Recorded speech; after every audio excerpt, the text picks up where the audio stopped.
please, Mr. Brent Spanner.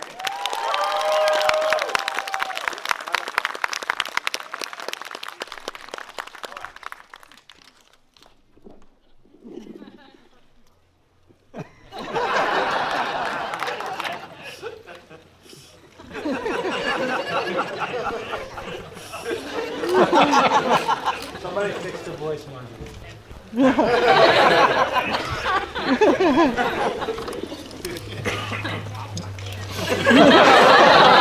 You know, I asked this guy not to give me a huge introduction. I said, just be subtle if you can. And Brent Spider! Okay, hi everybody. Here I am at the fabulous, where is this? Cradle of Aviation. You know why they call it the Cradle of Aviation? Well, tell us. Do you not know? Are we going to do a one-man show together? Oh, there's two of us. That's right. I guess, why? Because of Lindbergh, right? Right. Yeah. Anybody ever read that great biography by Scott Lindbergh? Great biography. Nobody even knows what I'm talking about. Right, biographies are true stories. Yeah. Okay, so here we are in an IMAX theater. He's not going to do that the whole time, is he? No, okay. He is? Oh, great. Am I in 3D right now? Who? Yeah, scary, huh? Did you want a photo? No. Did anyone want a photo? Go ahead, let's do some photos. Let's get this over with.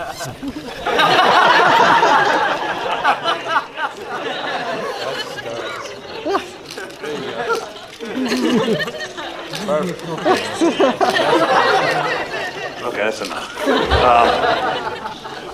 Well, I did live in the, would you call this what is this, the tri-state area? Yeah.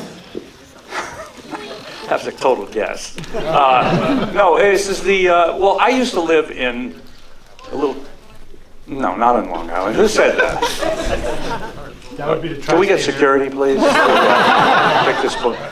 No, I actually lived in Manhattan back in the day when you could afford to live in Manhattan. I drove a cab in New York City in the 70s. They made a movie about me. Did you ever see Taxi Driver? It was about that time, actually, and it was very much like that. It was scary. But I didn't have to do it for too long because then I got a job as a waiter. And I drove a cab until I got a job in the theater. Are you filming me right now? Really? I mean, is it that interesting? Yeah, I guess it is. Go ahead. Anyway, I lived in New York City for 11 years.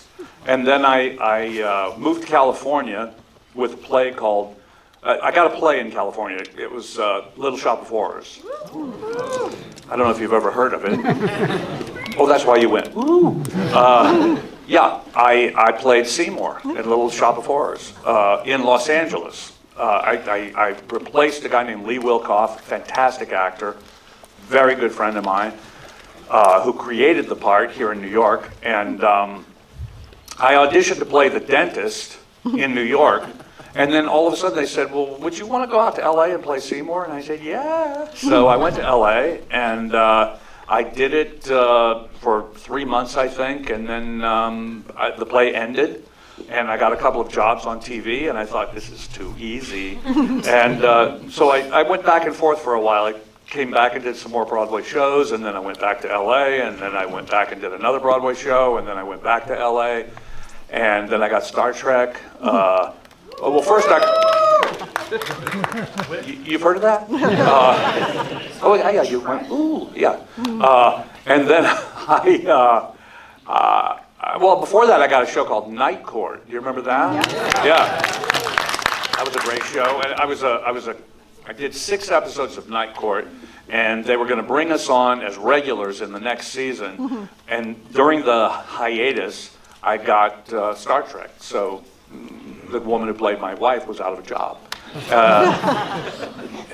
she's still chasing me, trying to destroy me, as well she should. But and then I came back after Star Trek, and I did 1776 on Broadway, and then thank you. I didn't write it; I just appeared in it. You know. Went back to LA, did some things, and then I came back and did another play, and then I went back to LA, and I haven't been back to New York since, until this very instant. It's so good to be back. Thank you. What else can I tell you about? I'm doing I did a little movie that's coming up the end of this month. It opens, so a little picture I like to call Independence Day Resurgence. Yeah, I can't wait to see it. See how I came back? I don't even know. And I'm on a television series right now called, it's on Cinemax. It's called Outcast. Oh yeah, have you seen it? No? Yes. You just applauded because I said the words. And it's on Cinemax. It's created by Robert Kirkman, who created Walking Dead. No zombies in this one, but it is scary.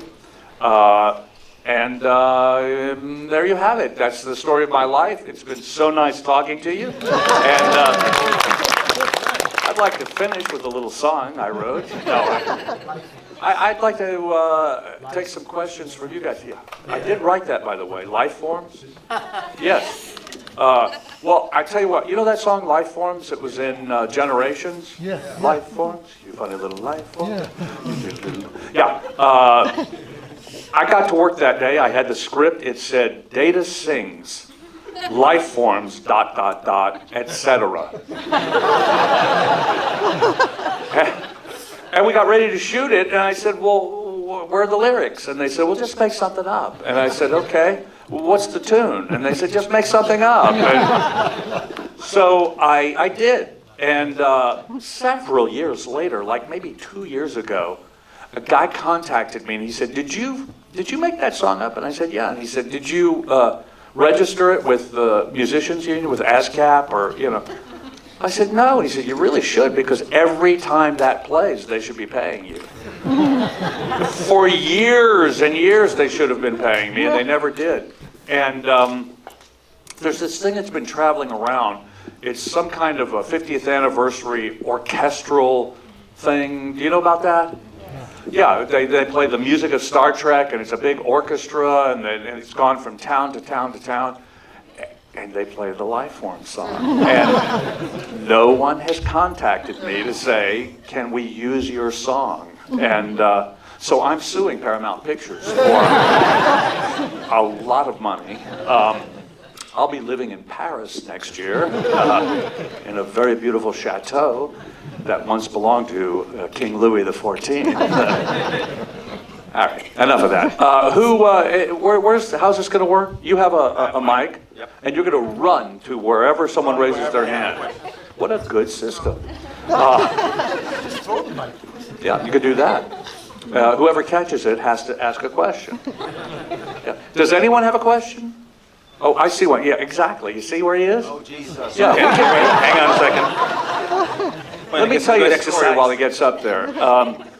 Did you hear about the Life Forms song? Did I tell you that? I already told her? What's that? No, right here.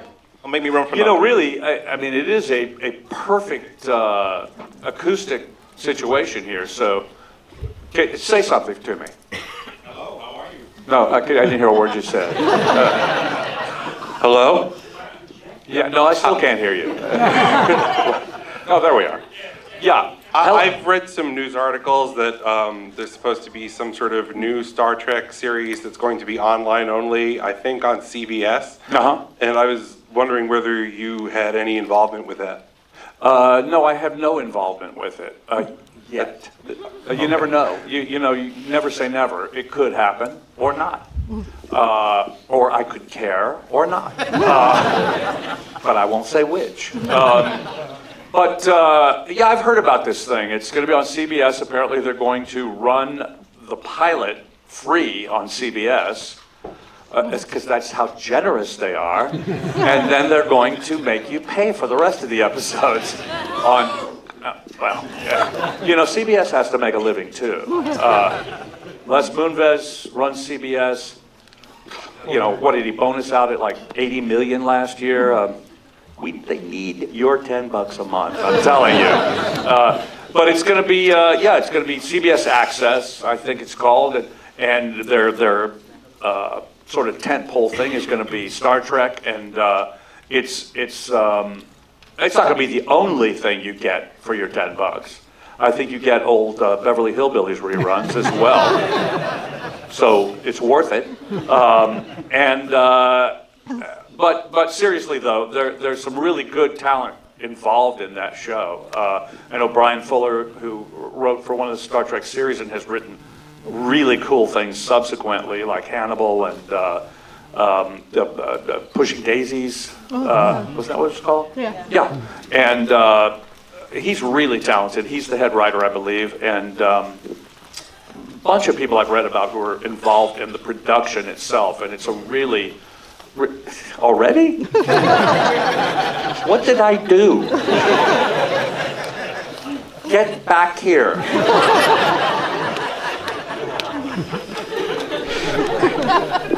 All right, I'll be back in a minute. I'm going to get them. Anyway, I'm looking forward to it, as I know you are. What was your question? No, am I involved in it? Not yet. We'll see what happens. I mean, they could ask me. I don't think I could play Data again. Certainly not for less than a few $1 million. But before, that would sort of be like playing Data again. And I'm too old. Look at me. We don't care. I know. I look fantastic, I know. But I can't still do. Oh, thank you. I would never, ever say that about myself. So thank you so much for saying that. Here, you get a mic. I can't do this by myself. Yes, sir, right here. Oh, wait, you had another one? I'm sorry. Yeah, hi. Oh. It's Jess, the girl that I was talking to really recently. Oh, Jess. Yes, the one with the music tattoos. I remember perfectly, Jess. Oh, Yeah. awesome. All right. As we spoke, I'm a musician, and being someone of the arts, I'm really curious. What was your inspiration to basically become in the arts, as you said, in theater and stuff like that? I'd really love to pick your brain on what basically inspired you to become this, which led you to become as famous as you are today. You did. Thank you. I was hoping, No, I'll tell you what, Jess. I had the advantage of having a really good teacher. And that is so important. And I was so lucky. When I was in high school, I had a teacher who was one of those people that you dream about, who changes your life, seriously. And so for any teachers here, really, believe me, it makes so much difference. I mean, this guy, more than anything, gave me a feeling that what I had to offer was valuable. And that's so important. Everybody needs that. Everybody needs encouragement. And I had it from high school on. And so I treasured that man in my life who gave me that. And he did it, by the way, for many people. I went to the Strasberg Institute here in New York when I got out of college, and for a brief time, and between my cab driving gigs. And I have never seen another person who was in my classes at Strasberg that I can remember, that I know of. My high school drama class, I see people in show business all the time.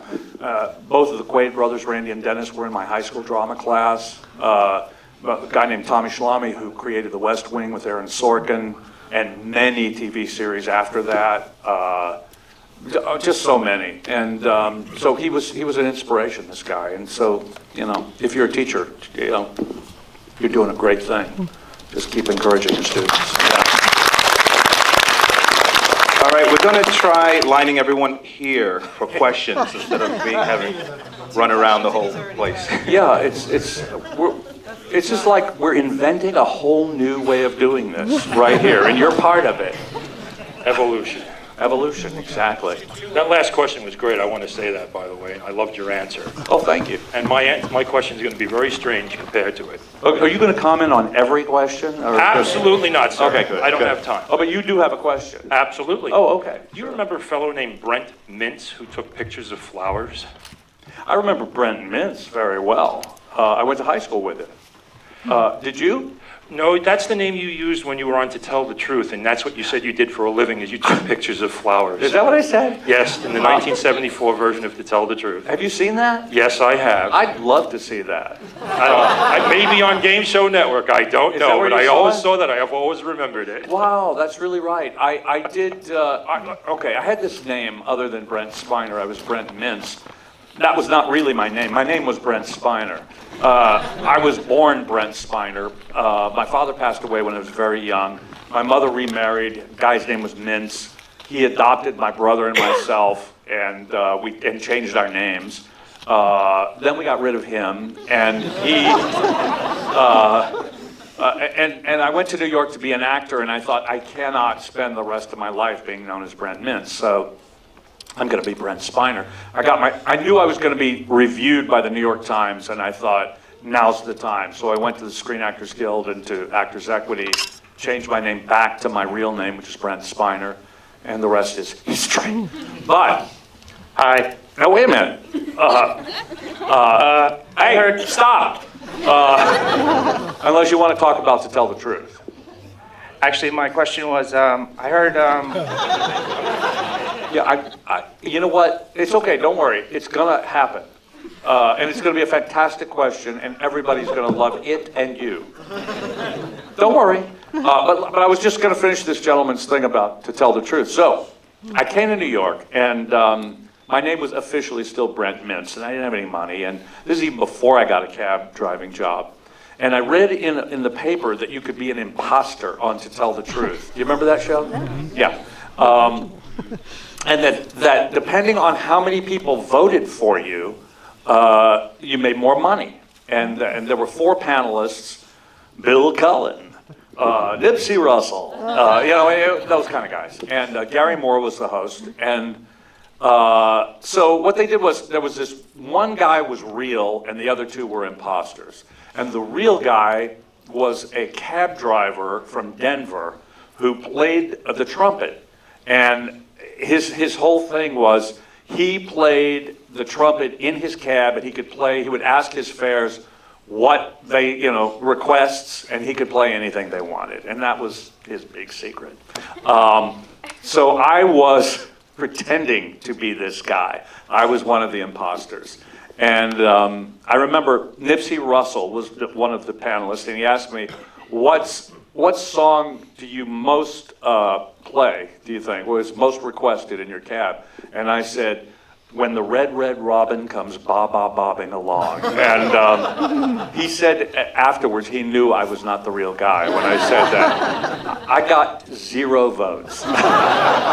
It was a 2-day event, and I made very little money doing it, but I was on TV. And from that appearance on TV, I got night court. No, I didn't, actually. Nobody saw it except that guy. And, I didn't even see it. I'd like to see it, though. It's on YouTube, you think? But what would I say? I mean, how many, to tell the truth, are on Just punch in Brent Mintz on YouTube.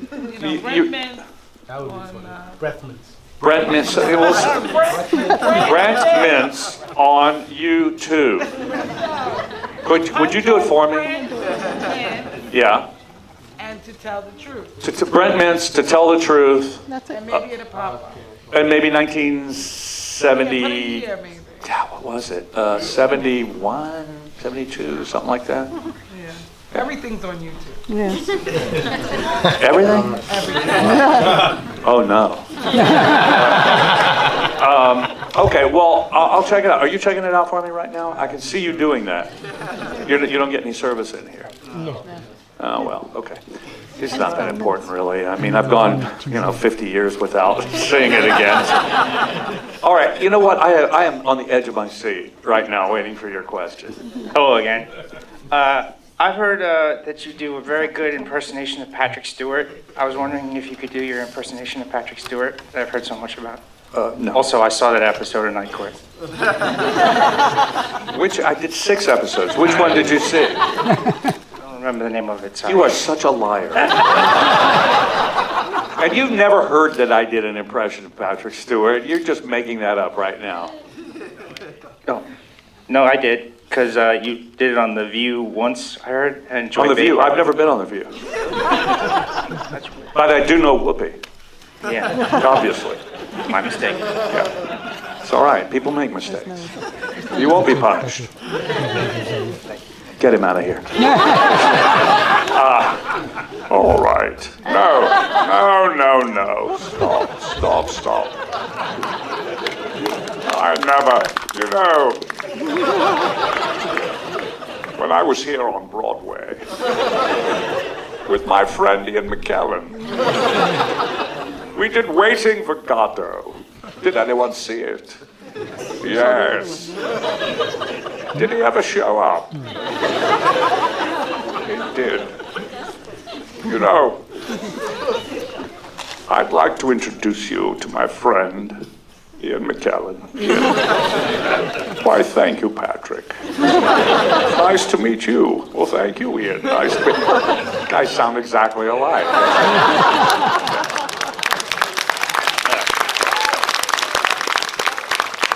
Patrick says, when I was playing Gandalf. Yes, ma'am. Hey. Hey. My question is, what is your favorite episode of Star Trek that you acted in? You know what? I've said this before. People ask me that question, but I particularly like the episodes that featured the character of Data. I don't know why. I love the guy. No, I didn't really have a favorite. To be honest with you, I've only seen about 20 episodes of the show. In the first 20, probably, because I tired of it. No, I felt like it was redundant, that I was reading them, and then I was acting in them, and then I needed to watch them. What for? I knew what was going to happen. So I stopped watching it. Maybe I'll see him one day. I think, though, I had a good time doing a lot of them. Almost all of them, because the cast, we laughed all day long, seriously, including Patrick. And but I liked Measure of a Man. I think is a particularly good episode. I don't remember the names of any of the others. I think any of them. There was one called Data something, and another one called Data something. Data's Day. That's another one. But I don't really have it felt to us like we were doing one long episode that lasted for 7 years. Seriously, it was like we would finish some episodes at 3 o'clock in the afternoon and begin the next one and go until 4 in the morning, and then they just kept going. So to distinguish between them, it was really difficult for me because I didn't see them. But I heard they were really good. Hey. I have a question about the Independence Day 2 movie coming out. Okay. How much are you inside the movie? Do you think it's going to be good? Wait, say that again. Ask me the first part. How much are you inside the movie? Inside the movie. Is it supposed to outside the movie? Yeah. And, Well, I'm outside the movie more than I'm inside of it. and do you think it's going to be good? Do I think it's going to be good? Yeah. I think I'm in the movie, I think, more than I was in the last one. How much? I don't know. Because it's a big movie and with a lot of characters. And but I do have sort of a story that's a little more, slightly more of a story than I had last time. And I think it's going to be good. I have to say that. I'm contractually obliged by 20th Century Fox to say I think it's going to be great. I think it may be one of the great films of all time, actually. I mean, right up there with, there's going to be Schindler's List, Independence Day Resurgence, Gandhi, exactly. No, I'm hoping it's going to be great. I haven't seen it. It looked like, dazzling, what I have seen of it. I saw the trailer at X-Men. It looks amazing. So we'll see. And it's got some terrific actors in it, and I can't wait to see it. Where have you been? No, seriously, where have you been? You were getting Karen Gillan's autograph, right? All right. Did you forget something? Hi, Bob. Always yours. Good. All right. Okay, who's next? Up here. All the way up there. Yeah, I'm sorry. That's all right. No worries. Hi. Hey. Just want to say we loved Next Generation. We thought all you guys were great, but especially you and Patrick. I think the two of you were the greatest actors amongst the group. Thank you. Thank you. My question, Brent Spiner. Yeah. Are you a cat person like Data was? Yes and no. Yes and no. I do not have a cat. I have a dog. I have a Weimaraner, and her name is Siva, and she's such a great friend and creature. I love dogs, but I love cats too. I just don't happen to have one. I did not like Spot. I did not like. Personally, Spot was fantastic, sweet, beautiful cat. Terrible actor. Seriously, maybe the worst actor I've ever worked with. And they wrote things for Spot to do that this cat could not possibly do, and just to irritate me. So people, I have this reputation that I hated this cat, or I hate cats, or it's so untrue. I don't know how these things start. I mean, really, I love cats. I just did a PSA, a public service thing. I don't know if you've seen it yet. I haven't, but apparently they're introducing legislation here in the state of New York to prohibit removing claws from cats. And where they ever got the idea that would be a good thing to do is let's tear their claws out so they don't mess up our furniture. It's like with dogs. I don't understand dogs that they cut their tails off. Really? Is that necessary? So anyway, I did this PSA sort of thing where I said, basically, if you don't like the way nature delivered these animals, maybe you shouldn't have one. And yeah, don't you think?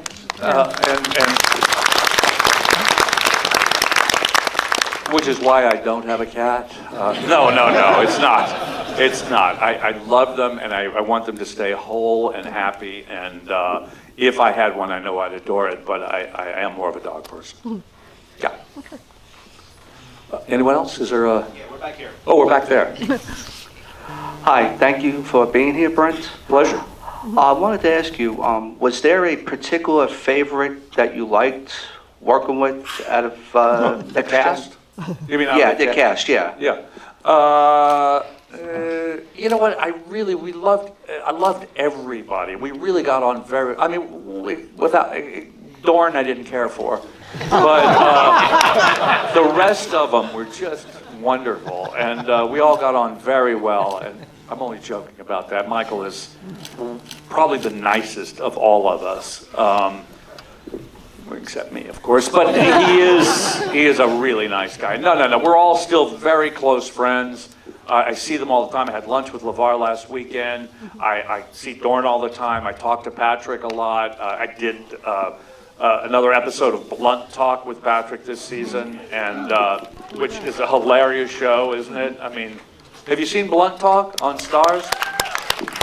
How funny is Patrick on that show? He's just great. And so I did another episode as Phil, the piano player, and I'm hoping next season to be Blunt Talk and Phil. the piano player. Anyway, we'll see. Hey, Hi, thank you for being here today. Yeah. I have two questions. First one is, what was the intention of B4, and with the death of Data, the premise behind it, or the continuation of Next Gen if they did it in another movie? Yeah. And the second one is, was there any aspect of Data you disliked playing? why do I get the impression you already know the answers to all of this? The answers.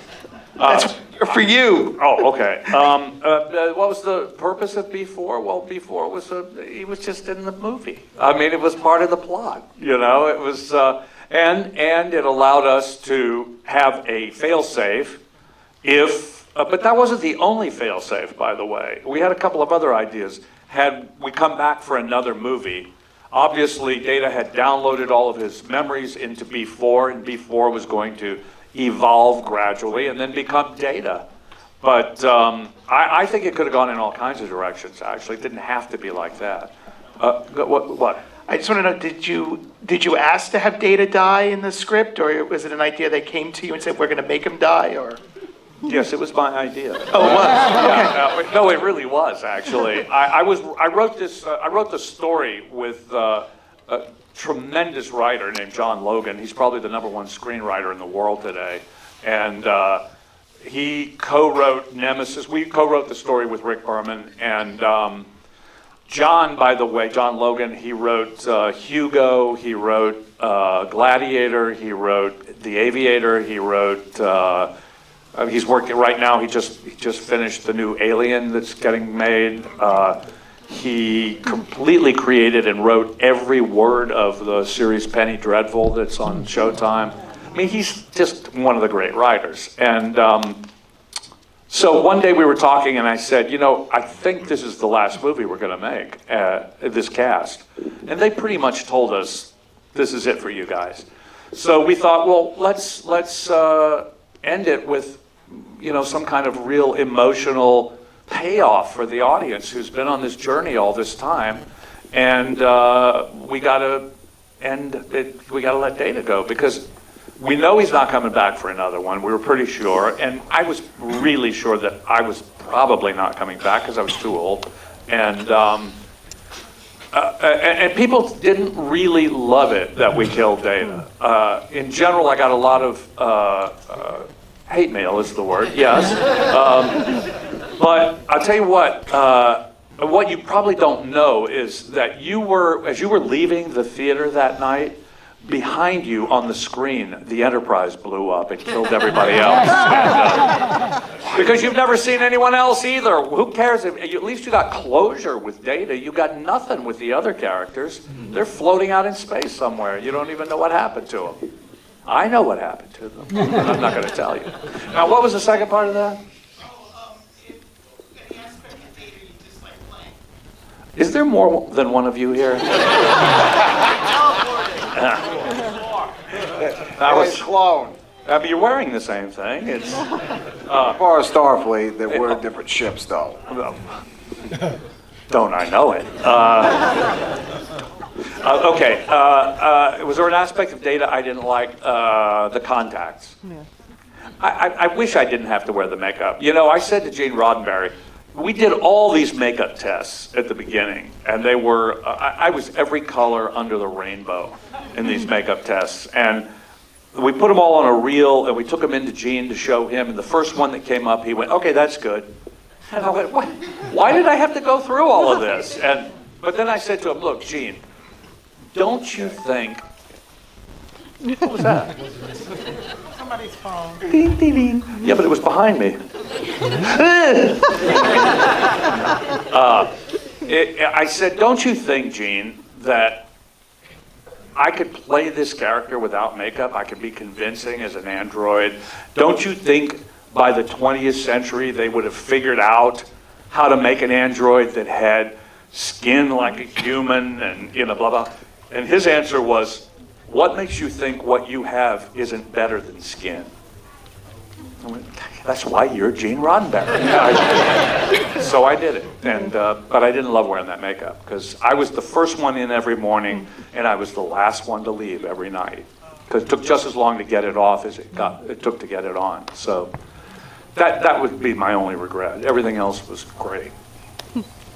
Yeah. Are you still over there? Oh, yeah. Hello, thanks for the autograph, by the way. Hey, man. Hey. Well, anyway, my question is, what was it like wearing that makeup every single damn day?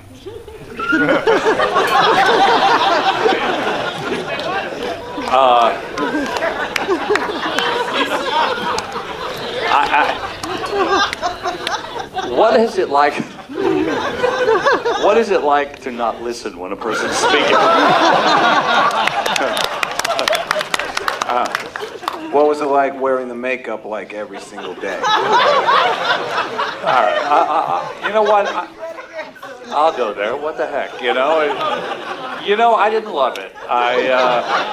It took just as long to get off as it took to put on, and I had to wear it 16 hours a day. And I would say that would be the only thing I didn't like about the character. It was the makeup, probably. But great question. Thank you, man. Anyone else want to know about the makeup? Yeah. We got 10 minutes. That's 10 minutes is what that means. But 10 minutes is a long time.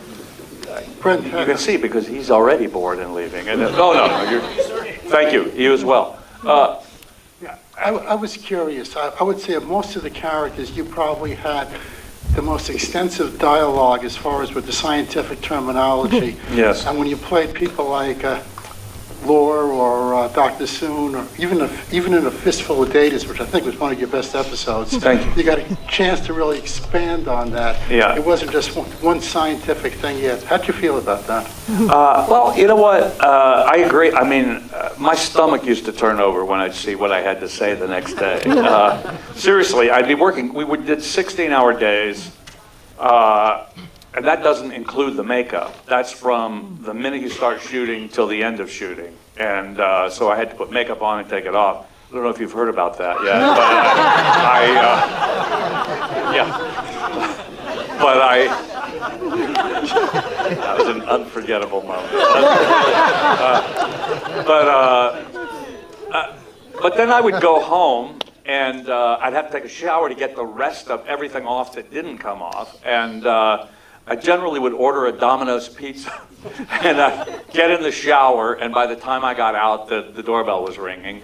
And I'd open the script and look at it and really almost faint to look at what I had to say the next day. Because they weren't words that you normally say. And so I had this deal with myself that I had to be able to say it all at least one time perfectly, or I couldn't go to sleep. And because if I could do it one time, then I knew that by morning I could, the next day I'd be able to do it. And I also learned very early on that you had to do it out loud. Seriously, because if you did it in your head and you thought you knew it, we had a lot of guest stars, really good actors who would come on and they'd start to do it and then they'd stumble. And they always said the same thing. I knew it last night. And I'd say, yeah, but did you do it out loud last night? And then there was Dorn, who didn't have all that much and never got it right, ever. I don't know if you've seen the outtakes from the show, but we used to be on the bridge because he was on the back of it. And you could see it on Patrick's face, you could see it on Jonathan's face. We're all just waiting for it. Because in 7 years, he never delivered a first take, ever. Captain, the we knew it was coming. There was just no way. And but that was really difficult. I got better at it. You know, memory is, the memory is a muscle, and you do get better at it. And I could do it pretty well as time went on. But we had guest stars like, oh, Mandrake the magician's leaving. So long, Mandrake. We had some really great guest stars, but we had Mick Fleetwood from Fleetwood Mac did the show. And Mick actually shaved, he's a great guy, by the way, but he actually shaved a beard he'd had for 40 years, I think, just to play a fish on our show. He had the head of a fish. He played seafood on our show and shaved his beard for that. But he had one word. He beamed in, and the word was food. And he couldn't remember it. And that's not that difficult, really, food. Anyone here could probably do it, but Mick he was tense. He wanted to deliver, and he would beam in, and they would go, and he would go, I'm sorry, what was the word? Food, Mick. Oh, yeah, food. Let's do it again. Finally, they had to bring a card in that said food on it. And even then, he could hardly do it. It was, no, but yeah, the dialogue was difficult. Did I like working with Denise Crosby? Well, I mean, Data had a relationship, but she was actually married. So, you know, when those doors closed, well, I don't want to go. But I just saw Denise. We were just in Seattle together at a museum there. What's his name? What's that guy's name? Paul Allen's museum. It's a sci-fi and rock and roll museum. Really cool. Huh? EMP Museum, right. We were just there, and it was great hanging out with Denise. It always is. She's a delight. She really is. Hey, so I know you probably get this question a lot, but before Data got his emotion chip, right? He got that in Generations, was it? What was it like to turn off the emotion, like as a person, to have to tone down the emotions that you were just feeling as a person, you know? It was really easy. No, it really was, because what you saw was not necessarily the first take.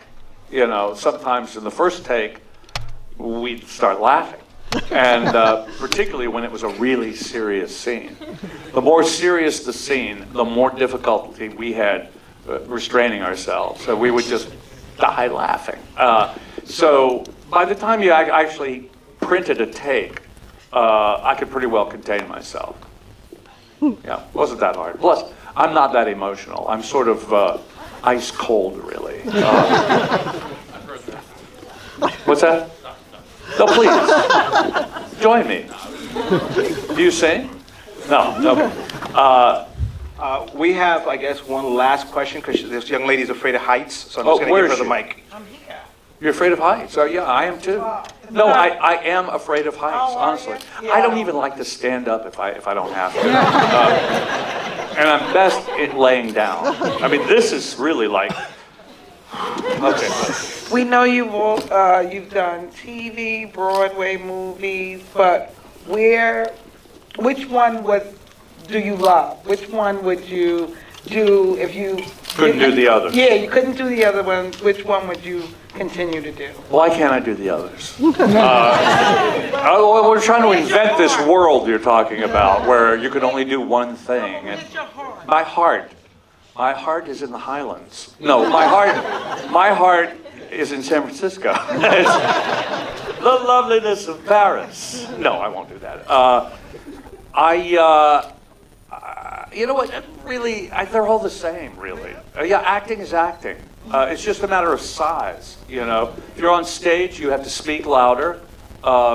If you're on film, big screen like this, you just have to think, and you get it. And on television, you know, the screen's a little smaller, so you have to give a little bit more, but not that much more. But it's really a matter of size and frame. Put them in order, 1, 2, 3. 1, 2, 3. Broadway, TV.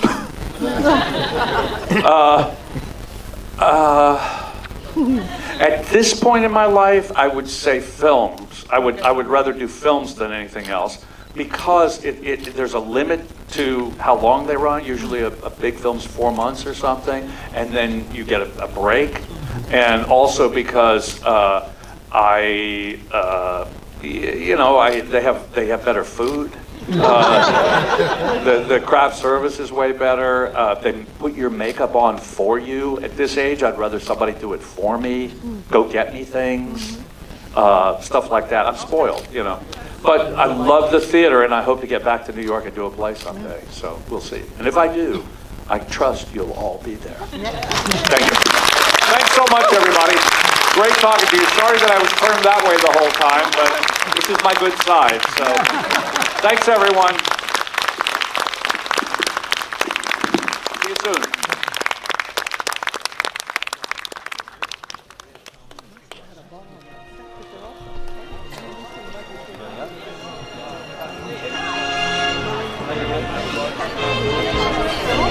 Ladies and gentlemen, let's